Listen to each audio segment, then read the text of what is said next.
La iglesia más poderosa del mundo acaba de admitir algo que lleva 2 milenios intentando controlar, que debajo de su propio suelo descansaba una evidencia que contradice siglos de autoridad institucional. Y el hombre que la encontró, el primer papa latinoamericano en la historia moderna, tomó la decisión más perturbadora que cualquier líder religioso podría tomar: hacerla pública. Este vídeo no es sobre fe versus ciencia. No es sobre política eclesiástica. Es sobre algo mucho más incómodo. Es sobre qué ocurre cuando una institución construida durante 20 siglos sobre una narrativa determinada se enfrenta a la posibilidad de que esa narrativa estuvo incompleta desde el principio. Y sobre un hombre que, teniendo el poder de enterrar esa posibilidad para siempre, eligió no hacerlo.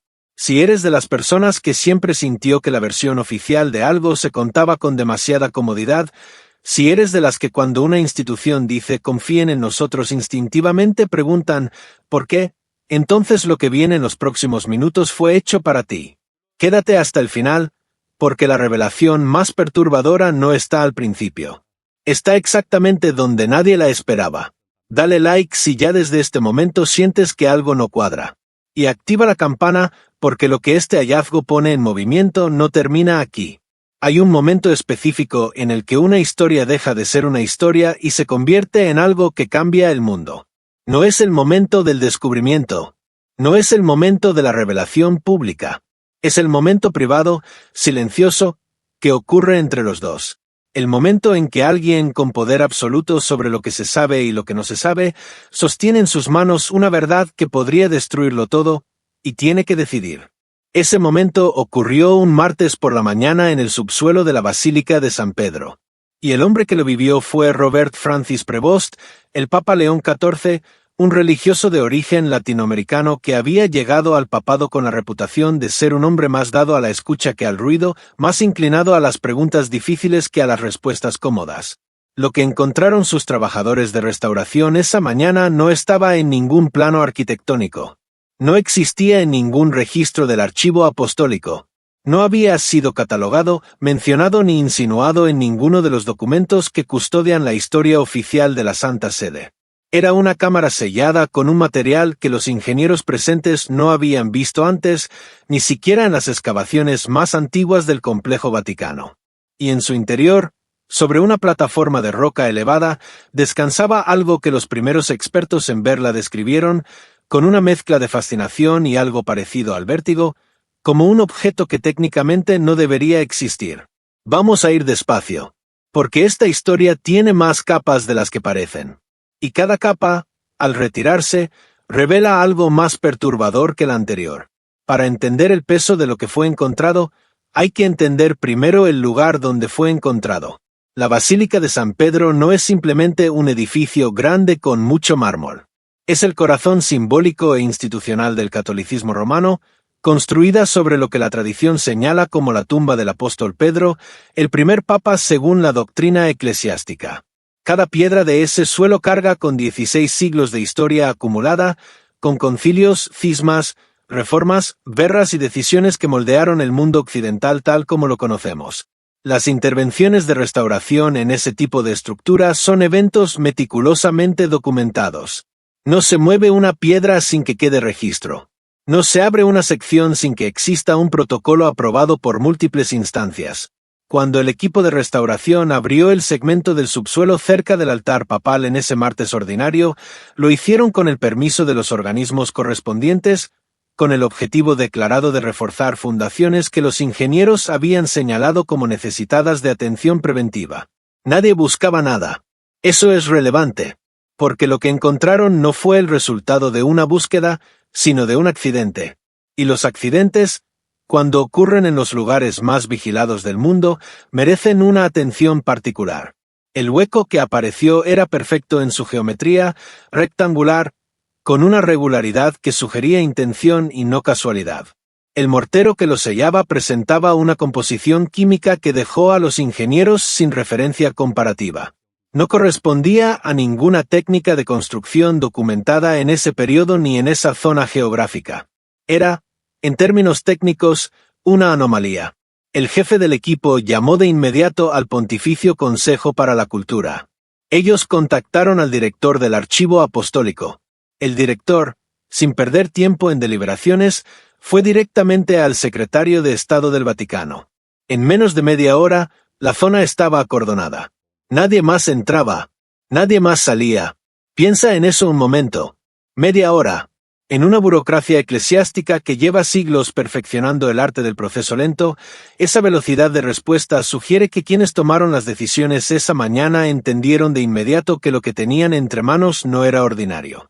Cuando el Papa León XIV recibió la notificación en su teléfono personal, estaba en su estudio revisando documentos de rutina. Leyó el mensaje. Lo leyó una segunda vez. Se puso de pie, tomó su sobretodo negro y le dijo a su secretario que iba a bajar. El secretario intentó acompañarlo. El Papa lo detuvo con una sola frase. Y bajó solo. Eso, más que cualquier otra cosa, dice algo sobre el hombre y sobre el momento. Un líder religioso que enfrenta una anomalía bajo su propia catedral y elige enfrentarla en soledad, sin protocolo, sin escudo institucional, tiene ya una postura implícita respecto a lo que puede encontrar. La cámara medía aproximadamente 4 metros de largo por 3 de ancho. No había ornamentos en sus paredes de piedra calcárea. No había pintura, no había inscripciones decorativas, no había ninguna de las marcas que los constructores medievales o renacentistas solían dejar como firma de su trabajo. Era un espacio austero hasta el punto de resultar casi violento en su sobriedad. En el centro, sobre una plataforma natural de roca, descansaba la tabla. No era grande, aproximadamente 60 centímetros de largo, 40 de ancho, de un color oscuro que los primeros en verla describieron como casi negro. Su superficie era sorprendentemente lisa para lo que su antigüedad aparente sugería. Y las inscripciones, grabadas en bajorrelieve con una precisión que los expertos presentes no supieron explicar en primera instancia, cubrían aproximadamente 2/3 de su cara visible. El padre Tomás Arenales, paleógrafo de vasta trayectoria dentro del aparato académico vaticano, fue convocado a la Cámara esa misma mañana. Arenales llevaba 3 décadas traduciendo documentos medievales. Era conocido dentro del archivo apostólico como un hombre de paciencia casi sobrenatural y de escepticismo bien entrenado. Si alguien podía ver esa tabla y mantener la calma analítica necesaria para evaluarla sin dejarse llevar por el peso del momento, ese era él. Llegó con guantes, lupa y libreta. Estuvo 40 minutos frente a la tabla, sin hablar, sin tomar notas, solo mirando. Cuando se levantó, sus manos temblaban. Existen registros que sugieren que el Papa, al ver ese temblor en las manos de un hombre que había dedicado su vida a no sorprenderse de nada en términos documentales, comprendió antes de escuchar una sola palabra que lo que tenían frente a ellos era diferente a cualquier cosa que hubiera pasado por esas paredes en siglos. ¿Qué dice?, preguntó. La respuesta de Arenales fue ella misma una revelación. No sobre la tabla, sino sobre la magnitud de lo que representaba. Santo Padre, dijo, necesito tiempo. Esto no es algo que se traduce en un día. Y entonces el Papa hizo la pregunta que nadie esperaba. No preguntó sobre el contenido. No preguntó sobre la antigüedad. No preguntó si era auténtica o si había alguna explicación convencional para su presencia ahí. Preguntó, ¿cuántas personas saben que esto existe? La respuesta fue 5. El Papa respondió con 2 palabras, que sigan siendo 5. Si te suscribes ahora y activas la campana, no te vas a perder lo que viene en los próximos minutos. Porque la decisión que tomó el Papa después de escuchar la traducción completa no fue la que ninguno de sus asesores anticipaba. Durante los 2 días siguientes, el padre Arenales trabajó en condiciones de aislamiento que pocas veces se han dado dentro del Vaticano en tiempos modernos. El Palacio Apostólico habilitó una sala en el 3er subsuelo, sin ventanas, con acceso restringido por sistema biométrico. La tabla fue trasladada allí en una caja de seguridad blindada. Arenales dormía 3 horas, trabajaba 12, dormía otras 3. El Papa lo visitaba una vez al día. No hacía preguntas. Solo observaba al traductor trabajar. Solo estaba presente. Es difícil no leer en ese detalle algo más que simple curiosidad. Un líder que elige estar en el mismo espacio que el problema, sin intervenir, sin acelerar, sin imponer su agenda, está ejecutando una forma particular de gestión que dice mucho sobre su relación con la incertidumbre. Lo que Arenales tenía frente a él era, según los primeros análisis preliminares, un sistema de escritura que presentaba elementos paleosemíticos pero que no correspondía a ninguna de las tradiciones documentadas de ese periodo. No era arameo antiguo en su forma conocida. No era hebreo del primer siglo según los parámetros establecidos.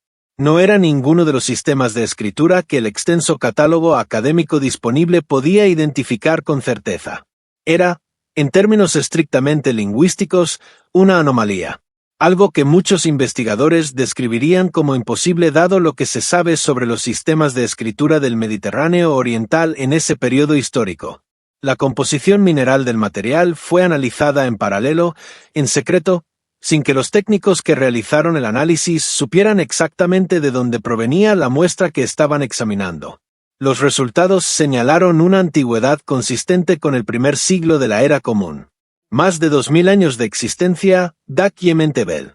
No había margen técnico para sugerir que alguien en los últimos siglos hubiera podido fabricar un objeto con esas características sin dejar rastros identificables de producción moderna.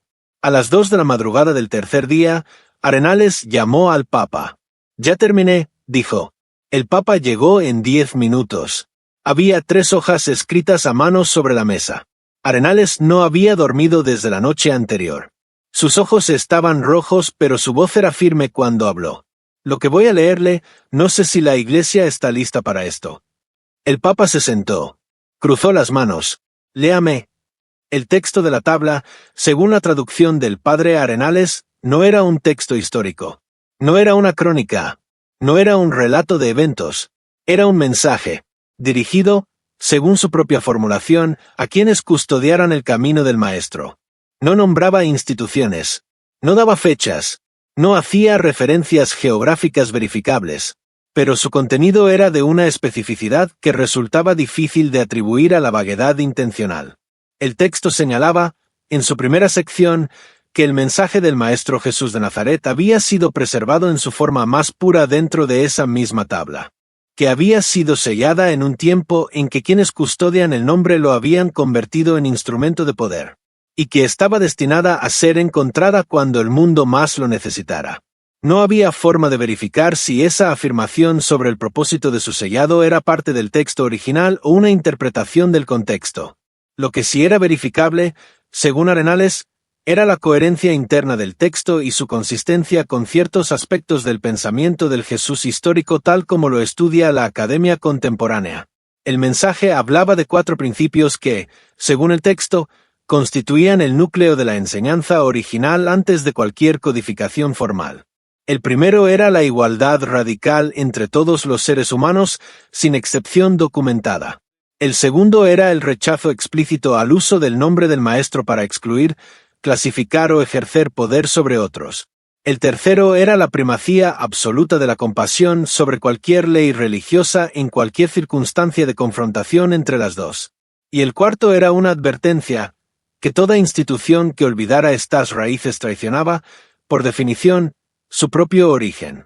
Cuando Arenales terminó de leer, el silencio que siguió duró un tiempo que ninguno de los dos habría podido medir con precisión.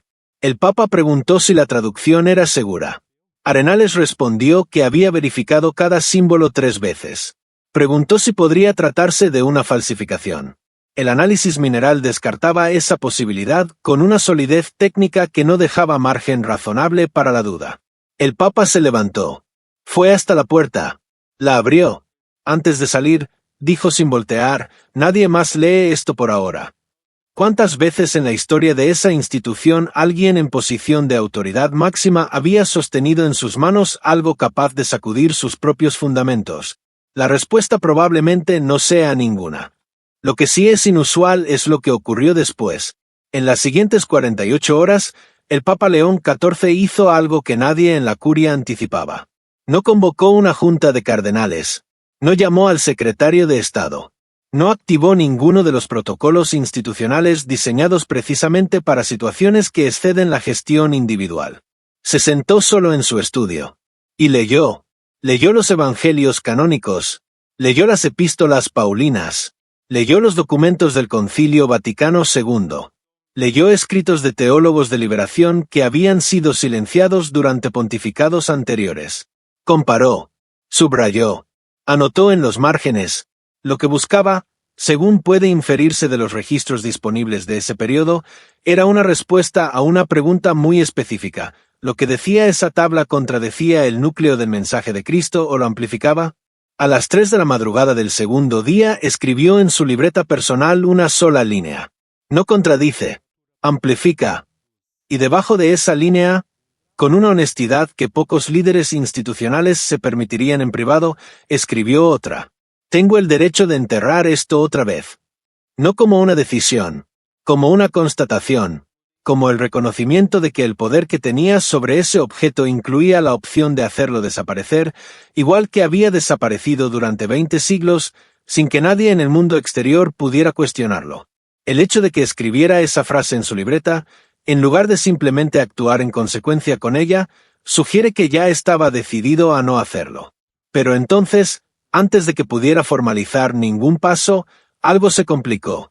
Uno de los 5 que sabían sobre la cámara había hablado.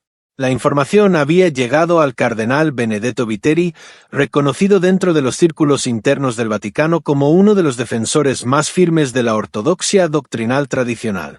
Un hombre de inteligencia aguda y convicciones profundas, que había dedicado décadas a lo que él mismo describía como la preservación de la coherencia institucional de la Iglesia frente a lo que consideraba presiones externas de naturaleza ideológica. Las crónicas de ese periodo sugieren que Viteri no se presentó en el despacho del secretario de Estado para pedir información. Llegó a exigirla. Abrió la puerta sin golpear y fue directamente al punto. ¿Era cierto que habían encontrado algo bajo la basílica? El cardenal Marco Santini, secretario de Estado, era un hombre que había sobrevivido décadas en los pasillos vaticanos precisamente porque sabía cuándo hablar y cuándo quedarse en silencio. Su silencio ante la pregunta de Viteri fue suficiente respuesta. Viteri no necesitó más. Necesito saber qué dice ese objeto, dijo.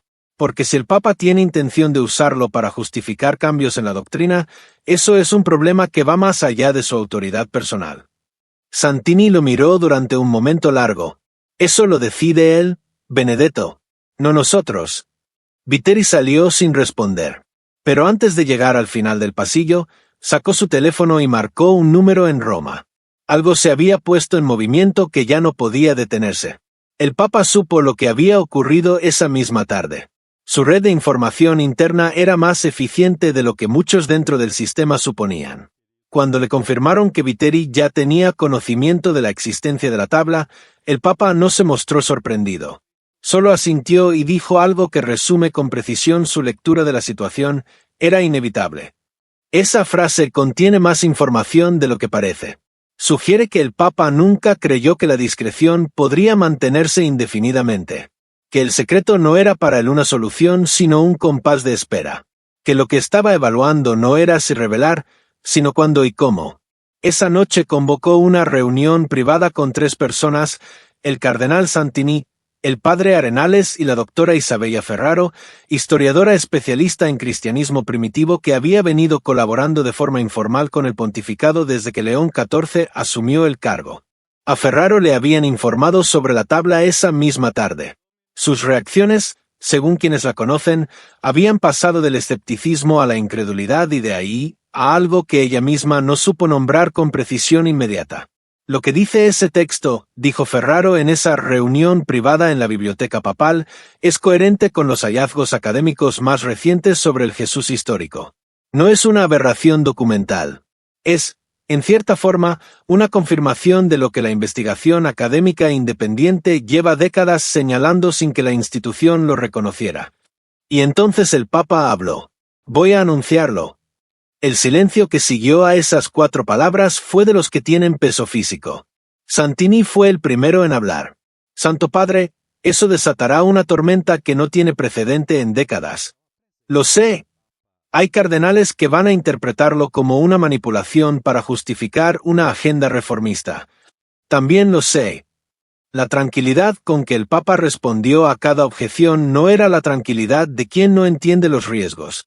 Era la de quien los entiende perfectamente y ha elegido proceder de todas formas. Marco, le dijo a Santini con la calma que lo había caracterizado desde el primer día en el balcón de San Pedro, esa tabla estuvo sellada 2000 años. No fue sellada para que yo la vuelva a sellar. Antes de hacer cualquier anuncio público, sin embargo, el Papa tomó una decisión que nadie en la sala esperaba. Decidió llamar personalmente al cardenal Vitteri. No para confrontarlo, no para amenazarlo, para hablar. La reunión fue en el despacho papal, sin testigos, sin grabaciones. Vitteri llegó con la postura de alguien que entra a un debate dispuesto a ganar. El Papa le ofreció café. Él aceptó. Se sentaron frente a frente. «Sé lo que piensas, Benedetto», comenzó el Papa. «Piensas que voy a usar esto como pretexto para cambios que ya tenía en mente». Vitteri no lo negó. «No es así. Lo que tengo en mente lo tenía porque creo que es correcto. Esta tabla no me da permiso para nada que ya no tenga. Lo que sí me da es evidencia de que el origen de esta fe fue más radical e inclusivo de lo que la institución ha querido reconocer. Una tabla cuya autenticidad no puede probarse públicamente sin un escándalo», respondió Vitteri.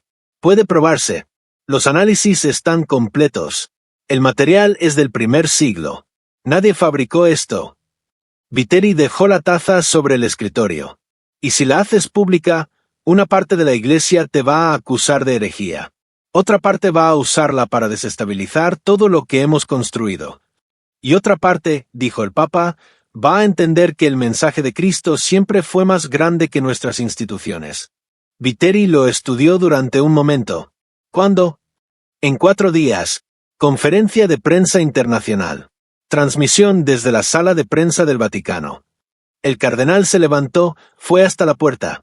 Antes de salir, sin voltear, dijo: «Reza mucho antes de ese día, Robert». Era la primera vez en meses que alguien lo llamaba por su nombre. Los 4 días siguientes fueron los más intensos del pontificado de León XIV. La filtración, que en algún punto se volvió inevitable, comenzó a materializarse antes de que se cumplieran 36 horas desde el anuncio programado. Varios medios europeos empezaron a publicar fragmentos de información. Un tabloide romano tituló con la vaguedad sensacionalista que caracteriza al género. La BBC publicó una nota cautelosa pero de impacto notable. En redes sociales, el término tabla del Vaticano se convirtió en tendencia global en menos de 6 horas. El Vaticano no confirmó ni desmintió. El secretario de Estado emitió un comunicado breve que decía, en esencia, que habría una declaración oficial del Santo Padre en los próximos días. Eso fue suficiente para detener el mundo a esperar. Dentro del Vaticano, la dinámica era diferente. Vitteri había comenzado a hacer llamadas. No amenazas abiertas. Conversaciones. Con cardenales conservadores en Alemania, en Estados Unidos, en Nigeria. Conversaciones que preguntaban con delicadeza calculada qué tan sólida era la autoridad papal en una decisión sin precedente doctrinal claro. El Papa lo supo. Y no hizo nada para detenerlo. Si van a oponerse, le dijo a Santini, que lo hagan abiertamente.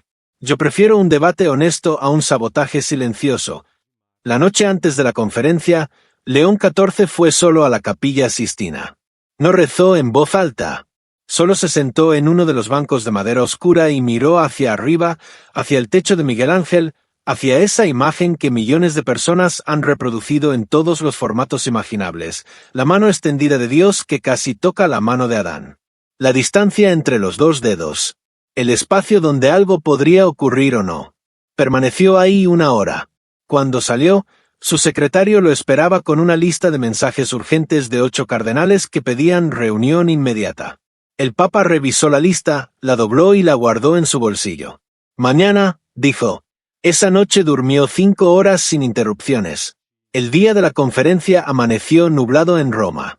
Dentro de la sala de prensa del Vaticano, más de 200 periodistas de todo el mundo habían ocupado cada asiento disponible. Las cámaras cubrían 3 de las 4 paredes. Afuera, en la plaza de San Pedro, una multitud que nadie había convocado de forma oficial se había congregado frente a pantallas instaladas por iniciativa de grupos locales, fieles y curiosos mezclados en proporciones indistinguibles. A las 10 de la mañana en punto, el Papa León XIV entró a la sala. Sin discurso visible. Sin papeles sobre el podio. Solo un micrófono y su voz. Comenzó en español. Hace 4 días, bajo el suelo de esta basílica, que es el corazón de nuestra fe, fue descubierto algo que no estaba en ningún registro. Una cámara sellada y dentro de ella una tabla de piedra con inscripciones que han sido traducidas con rigor académico y verificadas con análisis técnicos independientes. Hizo una pausa. La sala era un silencio que ninguna sala de ese tamaño debería poder sostener. Lo que esa tabla contiene no es una amenaza para la fe. Es, en mi convicción más profunda, una confirmación de su origen más puro. Un recordatorio de que el mensaje que predicó Jesús de Nazaret fue desde el principio radical en su compasión y universal en su alcance. Las cámaras se movían buscando el ángulo correcto para capturar algo que no tiene ángulo correcto. Una institución de 2 milenios mirándose al espejo. La tabla dice, en su forma más esencial, que el Maestro rechazó todo uso de su nombre para dividir, excluir u oprimir. Que la compasión no es opcional en su mensaje, es su centro. Y que cualquier institución que construya muros en su nombre traiciona aquello que dice defender. Un murmullo recorrió la sala. Las cámaras se apresuraron. No estoy aquí para decir que la Iglesia Católica ha fallado en todo. Estoy aquí para decir que tenemos una responsabilidad con esta evidencia. Y esa responsabilidad es honrarla. Una periodista en primera fila levantó la mano antes de que el Papa terminara la frase. Él la señaló. ¿Está usted diciendo que esta tabla fue escrita por el arcángel Gabriel? La pregunta era exactamente el tipo de simplificación que convierte una complejidad genuina en un titular de consumo rápido. El Papa no parpadeó. Lo que los análisis lingüísticos señalan es que la forma del texto no corresponde a ninguna tradición de escritura conocida del período. Los expertos no tienen una explicación convencional para eso. Lo que yo creo, como hombre de fe, es que lo que fue sellado en esa cámara fue sellado con una intención. No tengo más certeza que esa. En menos de 5 minutos la frase circulaba en todos los medios del planeta, destilada en su versión más simple y más inexacta. Pero eso ya era parte de lo que el Papa había calculado que ocurriría.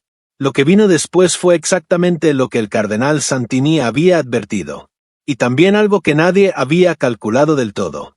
Los cardenales conservadores emitieron un comunicado conjunto, cuidadosamente redactado, que expresaba preocupación por lo que describían como la interpretación doctrinal de objetos no verificados por el proceso eclesial establecido. Era una crítica velada, pero era pública. La primera vez en el pontificado de León XIV que un grupo de cardenales se distanciaba abiertamente de una acción papal. Vitteri dio una entrevista a un canal católico de televisión en la que dijo que la fe no se construye sobre hallazgos arqueológicos, sino sobre la tradición viva de la Iglesia. Fue medido en su formulación. Pero el impacto fue enorme precisamente por esa mesura. No era un grito, era una fisura. Al mismo tiempo, en el extremo opuesto del espectro, los mensajes llegaban por miles. Fieles de todo el mundo que habían sentido durante años que la institución los había excluido por quienes eran, por lo que creían, por las preguntas que se atrevían a hacer. Una monja de 70 años en Bolivia escribió al Vaticano con una frase que circuló en varios idiomas, por primera vez en 50 años de vida consagrada, siento que la Iglesia me está hablando a mí. Teólogos de liberación que habían sido marginados durante pontificados anteriores regresaron a los medios. Obispos del sur global publicaron cartas de apoyo. En foros académicos el debate se incendió en todas las direcciones posibles. En Internet, las trincheras se formaron con la velocidad característica del momento, blogs conservadores acusando de manipulación arqueológica, voces progresistas aclamando el inicio de una reforma que la Iglesia debía décadas. León XIV no respondía a ninguna de estas voces directamente.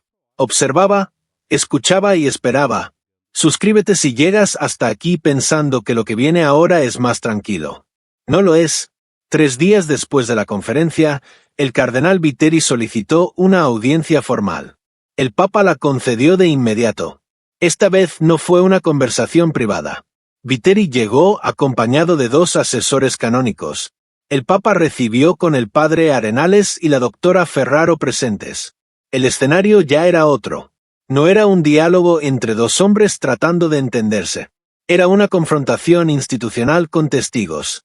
Vitteri fue directo desde el primer minuto. Lo que el Papa había desencadenado no era, según él, una crisis doctrinal. Era una crisis de autoridad.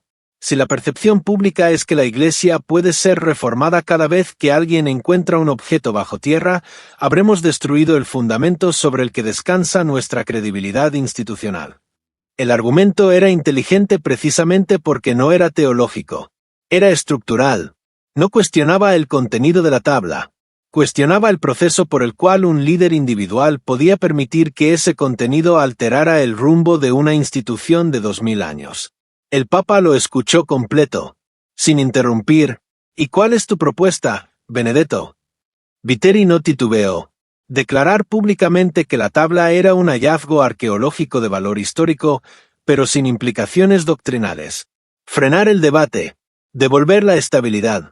La doctora Ferraro habló antes de que el Papa pudiera responder, con una calma que, según quienes estuvieron presentes, contrastaba de manera llamativa con la tensión del momento. Cardenal, con respeto, eso sería mentir. El texto es coherente con el núcleo histórico del mensaje de Jesús. Enterrar eso no es prudencia, es miedo.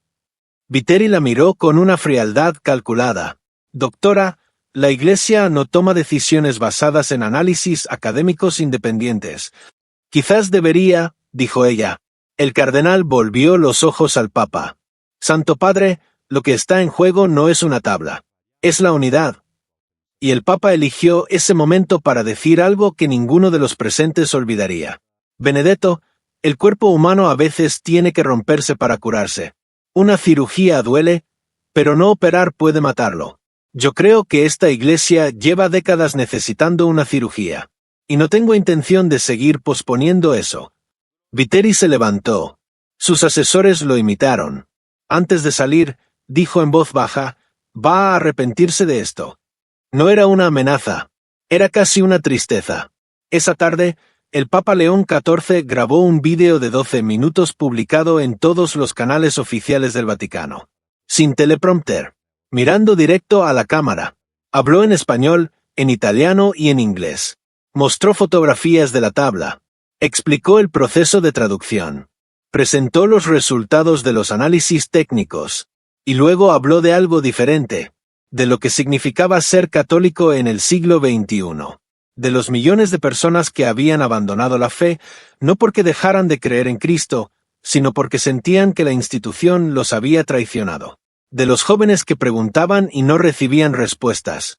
De las mujeres que sentían que su lugar era marginal. De las comunidades que pedían ser vistas. Esta tabla, dijo mirando a la cámara, no me da nuevas órdenes. Me recuerda las que ya teníamos y me pide que tenga el valor de seguirlas. El vídeo alcanzó 80 millones de reproducciones en las primeras 24 horas. Pero la crisis interna no se detuvo.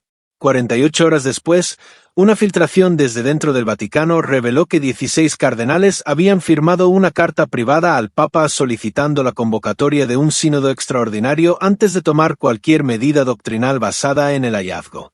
Era una maniobra canónica inteligente. No era desobediencia abierta. Era una demanda de proceso. El Papa respondió en 24 horas. El sínodo sería convocado. No en 3 meses, como los firmantes esperaban. En 3 semanas. Santini lo llamó de inmediato. 3 semanas, Santo Padre. Eso no da tiempo para la preparación canónica mínima. Tenemos tiempo suficiente. Y el mundo no puede esperar meses de deliberación para que hagamos lo correcto. ¿Y si el sínodo vota en contra? El Papa tardó un segundo. Entonces tendremos un debate honesto frente al mundo. Y el mundo verá quién somos. En los días que siguieron, Roma se convirtió en el centro de algo que resistía a las categorías habituales. No era exactamente un escándalo. No era exactamente una crisis. Era algo más parecido a un despertar colectivo que diferentes personas experimentaban de manera completamente opuesta. Teólogos de liberación que habían sido sistemáticamente marginados durante pontificados anteriores regresaron a los medios en condición de voz autorizada. Obispos del sur global, de países donde la Iglesia había funcionado históricamente como aliada del poder establecido y no de los más vulnerables, publicaron cartas de apoyo que en muchos casos iban más allá de lo que el Papa mismo había formulado. Un movimiento de sacerdotes en México y Brasil lanzó una iniciativa llamada Volver al Origen que en una semana reunió más de 200.000 firmas. Al mismo tiempo, grupos tradicionalistas convocaron manifestaciones de oración en varios países. En Internet, las posiciones se polarizaron con la velocidad que caracteriza al debate digital cuando toca algo que le importa realmente a la gente. León XIV no estaba en ninguno de esos campos. Estaba en su estudio, leyendo, respondiendo cartas personales a mano, preparando el discurso inaugural del sínodo que abriría en menos de 2 semanas. La noche antes de la apertura del sínodo, alguien deslizó una carta bajo la puerta del estudio papal. Sin firma. Sin remitente. Solo una línea. No todos los que callan están de acuerdo. El Papa la leyó. La dobló. La guardó junto a las demás. Había recibido muchas cartas esa semana. Esa línea anónima le decía que dentro del Vaticano había más personas de su lado de las que mostraban públicamente. Y también que la presión sobre ellas era enorme. No era un consuelo exactamente. Era un recordatorio de que nunca estaba completamente solo. El sínodo extraordinario abrió sus puertas 10 días después del anuncio papal. 140 cardenales, delegados episcopales de 112 países. Y, por primera vez en la historia de este tipo de reunión, 3 observadores externos invitados, un teólogo protestante de larga trayectoria ecuménica, una historiadora judía especialista en cristianismo primitivo y una académica musulmana experta en comparación de tradiciones abrahámicas. Esa sola decisión tomó 15 minutos de debate antes de que comenzara la sesión oficial. Era, en sí misma, un indicador del estado de la conversación. El Papa León XIV abrió el sínodo con 12 minutos de palabras. Sin papeles, sin ornamentos. Solo su voz en la sala más grande del Palacio Apostólico. Hermanos, no estamos aquí para votar si Dios existe. Estamos aquí para decidir si nos atrevemos a ser fieles a lo que Dios, a través de su Hijo, realmente enseñó. Sin miedo, sin filtros institucionales, sin la comodidad de las respuestas que damos porque siempre las hemos dado. Hizo una pausa de casi 8 segundos completos. La tabla que fue encontrada bajo este suelo no tiene el poder de reformar la Iglesia. Ese poder lo tenemos nosotros. La tabla solo nos recuerda que tenemos la obligación de usarlo. El debate que siguió duró 6 días. Fue, por momentos, brutal en su honestidad. Cardenales que no habían hablado públicamente en años se levantaron para hablar. Hubo sesiones que terminaron sin acuerdo visible, con silencios que los presentes describirían después como los más pesados que habían experimentado en esa sala. Pero al 7º día la votación fue clara. 83-57. A favor de iniciar un proceso formal de revisión doctrinal en los temas señalados por la tabla. No era una revolución. Era una apertura. Una puerta que por primera vez en décadas no estaba cerrada con llave. El cardenal Viteri no habló esa noche. No publicó ninguna declaración. Solo salió del Palacio Apostólico en silencio y se subió al auto que lo esperaba. Días después envió una carta personal al Papa. Corta, 3 párrafos. El último decía, no comparto su camino. Pero no puedo negar que la votación fue legítima. Queda en sus manos. Era la mayor concesión que alguien en su posición podría hacer, y el Papa lo sabía. Le respondió en una nota manuscrita de 5 líneas, su honestidad me importa más que su acuerdo. La Iglesia necesita los dos.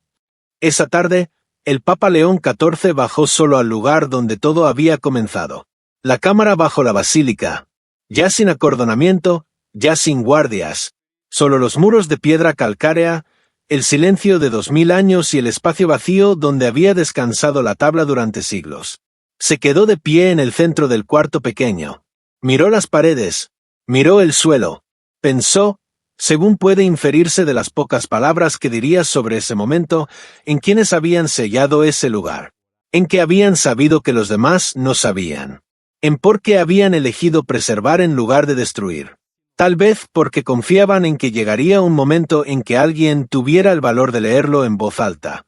Cerró los ojos unos segundos, luego los abrió y subió de regreso. Había trabajo por hacer. Lo que comenzó bajo el suelo de la basílica más sagrada del catolicismo en un martes ordinario no terminó esa semana. No terminó ese mes. No terminó con el sínodo ni con el vídeo de 80 millones de reproducciones ni con la carta de una monja boliviana que esperaba 50 años para sentir que la Iglesia le hablaba a ella. Lo que comenzó fue un proceso. Largo, difícil, sin garantías de ningún tipo, pero, según la lógica de lo que ya fue puesto en movimiento, sin posibilidad real de retroceso total. El Papa León XIV no prometió que la Iglesia cambiaría de la noche a la mañana. Prometió algo más modesto y al mismo tiempo más poderoso, que no volvería a enterrar lo que encontró. Porque hay verdades que una vez sacadas a la luz ya no pueden volver a la oscuridad sin que la oscuridad misma quede expuesta. Y esa, más que cualquier declaración doctrinal, más que cualquier resultado sinodal, es quizás la consecuencia más permanente de lo ocurrido bajo el suelo de la Basílica de San Pedro. No la tabla, no el texto, no los 4 principios que el traductor leyó en la madrugada a un hombre que eligió escuchar en lugar de silenciar, sino el hecho de que ocurrió, de que fue encontrado, de que alguien con poder absoluto para suprimirlo decidió no hacerlo, y de que el mundo lo vio. Si esta historia te movió algo por dentro, si sientes que la fe y la verdad son palabras que todavía importan cuando se usan con honestidad, dale like ahora mismo porque cada like le dice al algoritmo que este tipo de contenido merece ser visto. Y suscríbete si quieres seguir de cerca lo que este hallazgo continúa desencadenando dentro de la Iglesia, porque lo que el sínodo aprobó es solo el primer capítulo de algo que apenas está mostrando su primera cara. Déjanos en los comentarios una sola palabra, enterrar o revelar, lo que el Papa eligió. Lo que tú habrías elegido. Nos vemos en el próximo video.